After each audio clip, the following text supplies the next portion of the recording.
ভারতের দালাল শতকরা মনে করেন 99 আছে হিন্দু, এটা কোনো মুসলমান পুলিশ দেওয়া হয় না, কারণ মুসলমান অত্যাচার করতে হৃদাবাদ করে কষ্ট পায়। দর্শক, আমরা এই পর্যায়ে কথা বলবো যে আজকে জুম্মার নামাজ শেষে নামাজ আদায় শেষে এখানে যে মিছিলে যে পুলিশি আক্রমণ সে সম্পর্কে বা তারা কেন আজকে নেমেছেন? ভাই আমরা তো শান্তিপূর্ণ, আমরা এখানে আসছি একমাত্র মানে আল্লামা মামুনুল হকের বিরুদ্ধে যে আন্দোলনগুলো তারা করতেছে, বিশেষ করে যুবলীগ ছাত্রলীগ যে ধরনের কথা বলতেছে ঘাড় মটকে দিব এবং তারা বুড়িগঙ্গাতে ভাসিয়ে দিব, আমরা সেটার প্রতিবাদে আমরা উত্তর গেটে দাঁড়িয়ে শুধু আল্লামা মামুনুল হকের পক্ষে আমরা স্লোগান দিছি, নারায়ে তাকবীর আল্লাহু আকবার। এটার বিপক্ষে পুলিশ ঢুকছে মিনিমাম 1000 উত্তর গেট দিয়ে, আর আপনার শতকরা 99টা পুলিশ হলো বর্তমানে হিন্দু পুলিশ, শতকরা 99টা এডি মুসলমানের। আপনি স্টপ মাউথ থুতনা, আপনি জানেন কি? আপনি জানেন সেখানে আসছিলেন, আমাকে আহত করা হয়েছে, শতকরা 99 জন আছে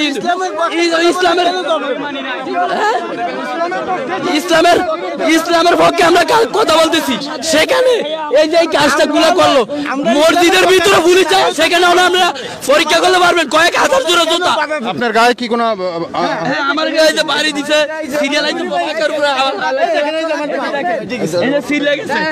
এখানে বাড়ি মাসে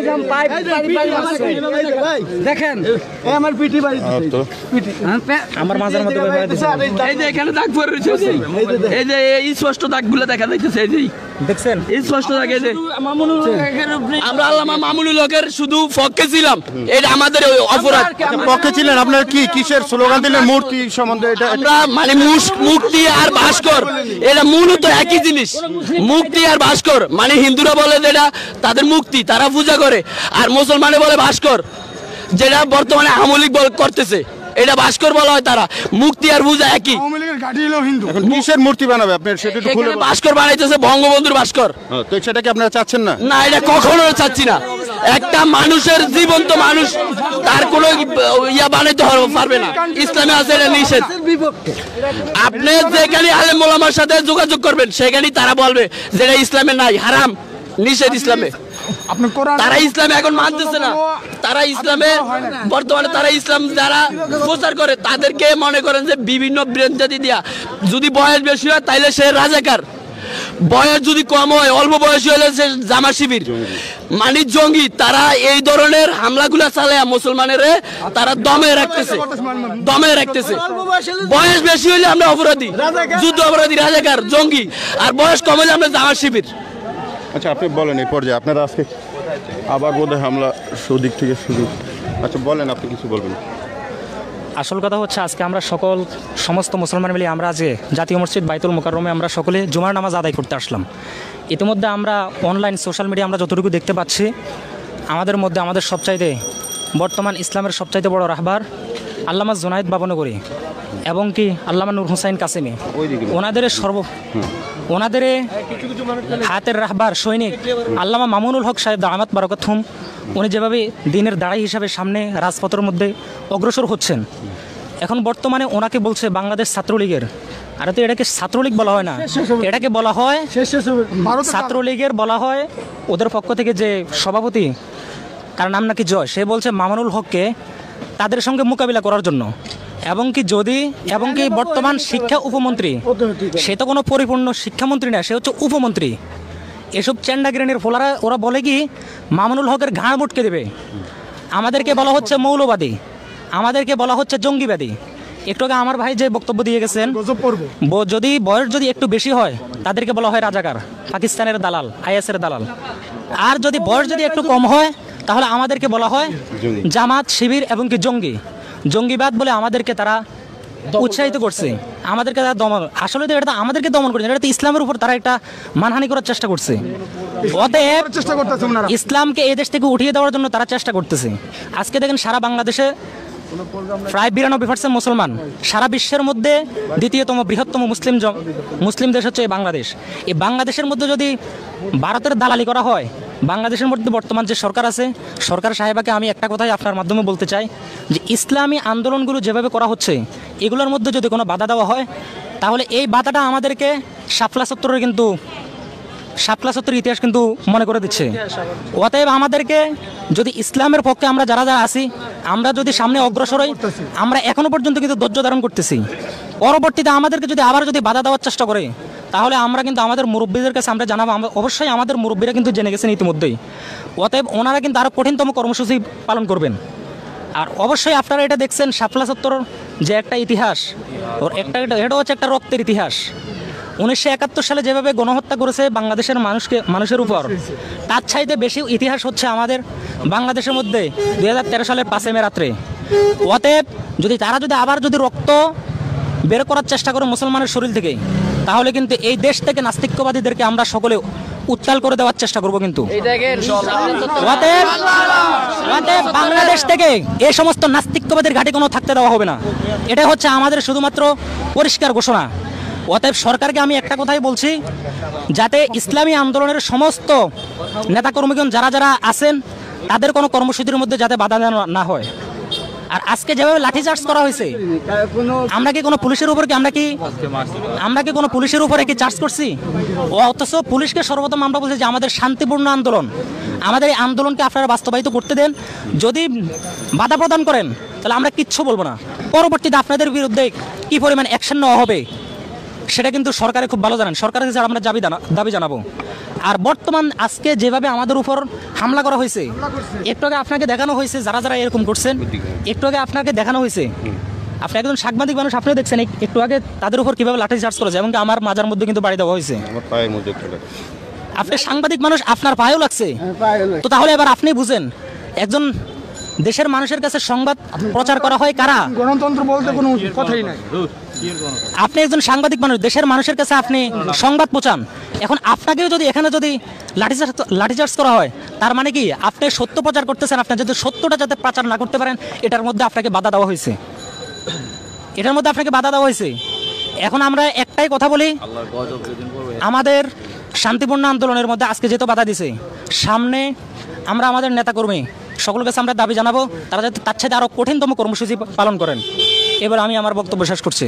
তারা আমাদের কত রক্ত নিব, আমরা প্রস্তুত আছি ইনশাআল্লাহ রক্ত দেওয়ার জন্য।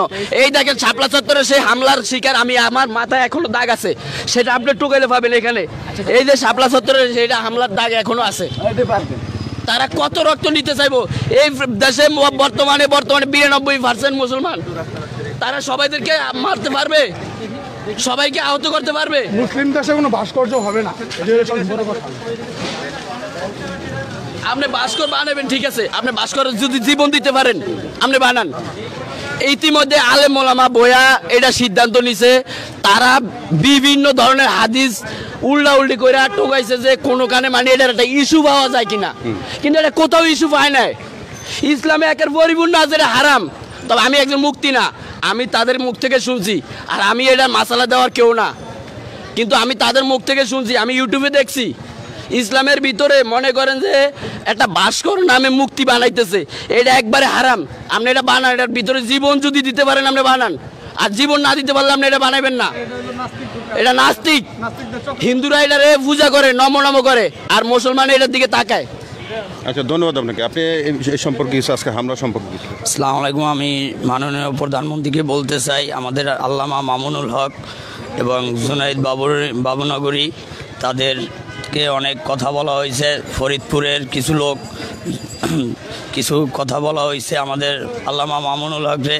আমরা সেই জন্য প্রতিবাদে জানাইতে চাইছি যে আল্লামা মামুনুল হকের যেন কোনো ক্ষতি না হয়। বাংলাদেশে আমরা মুসলিম কান্ট্রি, আমাদের মুসলিম কান্ট্রিতে কোনো হিন্দু আছে তাদেরগুলো আমরা উচ্ছেদ করি না, কিন্তু আমাদের মুসলিম কান্ট্রিতে শেখ মুজিবুর রহমান সে একজন রাষ্ট্রনায়ক এবং বীর মুক্তিযোদ্ধা, দেশের স্বাধীন করছে।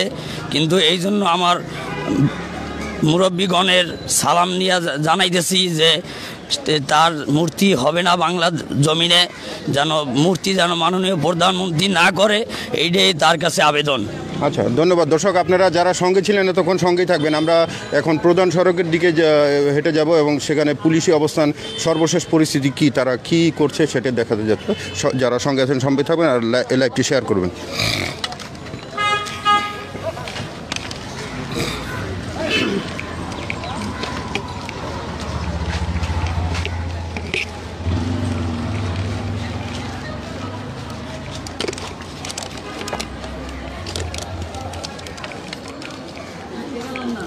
দর্শক, আপনারা জানেন যে গত বেশ কিছুদিন যাবত ইসলামী দলগুলোর সাথে সরকারের একটি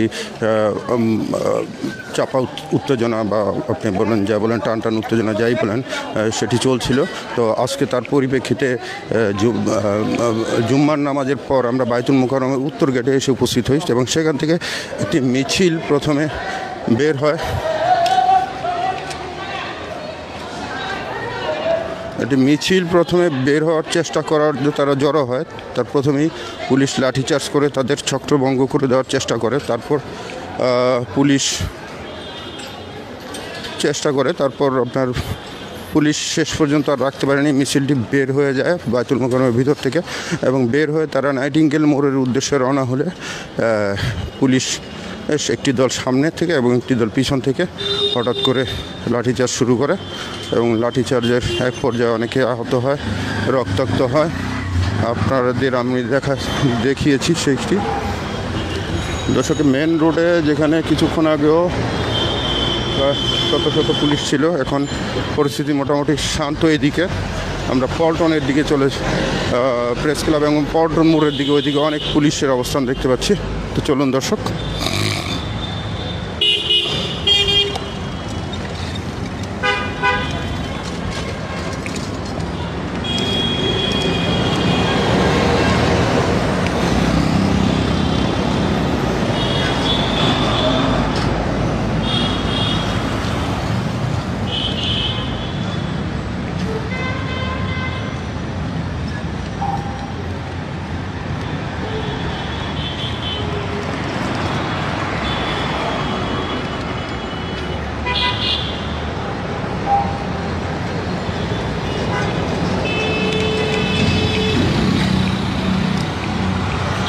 ভাস্কর্য তৈরির প্রতিবাদে বায়তুল মুকাররমের উত্তর গেট থেকে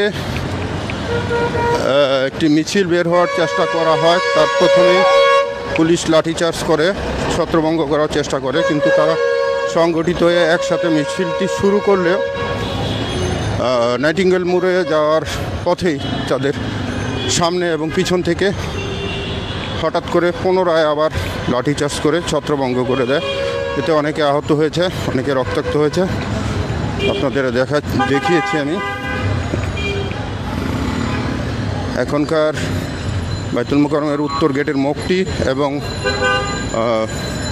প্রেস ক্লাব গুলিস্তান এর মাঝখানে, আপনার এটিকে চৌরাস্তা বলে, সেখানে পুলিশের সর্বশেষ উপস্থিতি।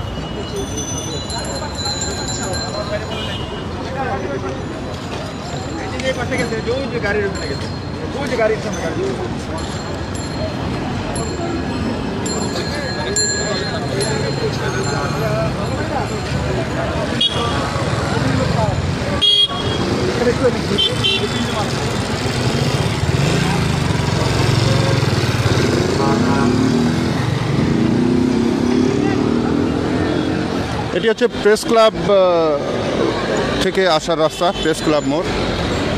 এখানে বিপুল সংখ্যক পুলিশ। এটি হচ্ছে আপনার গুলিস্তান থেকে আসার পয়েন্ট। এটি দর্শক, ওনারা হয়তো ধারণা করেছিলেন আগে থেকেই যে এখানে বড় ধরনের কোনো শোডাউন বা মিছিল হবে, তার জন্য আগে থেকে দেখতে পাচ্ছেন আপনারা সাজোয়া যান, জল কামান এগুলো এসে এনে উপস্থিত হাজির জড়ো করেছিলেন।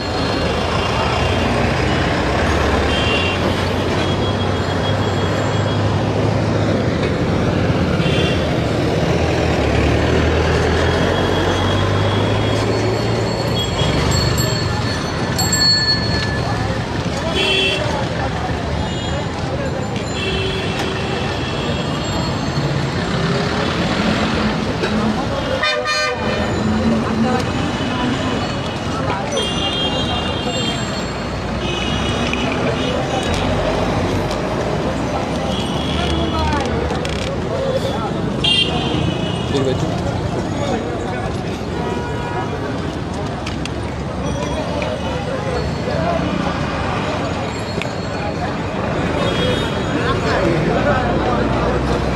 দর্শক আপনারা দেখলেন কিছুক্ষণ আগেও এখানে টানটান একটি উত্তেজনা পরিস্থিতি বিরাজ করেছিল এবং এখানে লাঠিচার্জ এবং দাওয়া পাল্টা দেওয়ার মতন ঘটনা ঘটেছে বাইতুল মোকাররমের উত্তর গেট থেকে ইসলামী দলের একটি মিছিলকে কেন্দ্র করে। তো আমরা এখন বর্তমানে এখানকার পরিস্থিতি সর্বশেষ পরিস্থিতি শান্ত এবং পুলিশ মোটামুটি পুরো এলাকা নিয়ন্ত্রণে নিয়েছে। তো দর্শক যারা যারা লাইভে সংযুক্ত ছিলেন তারা সবাই শেয়ার করবেন, ভালো থাকবেন, সুস্থ থাকবেন, আল্লাহ হাফিজ।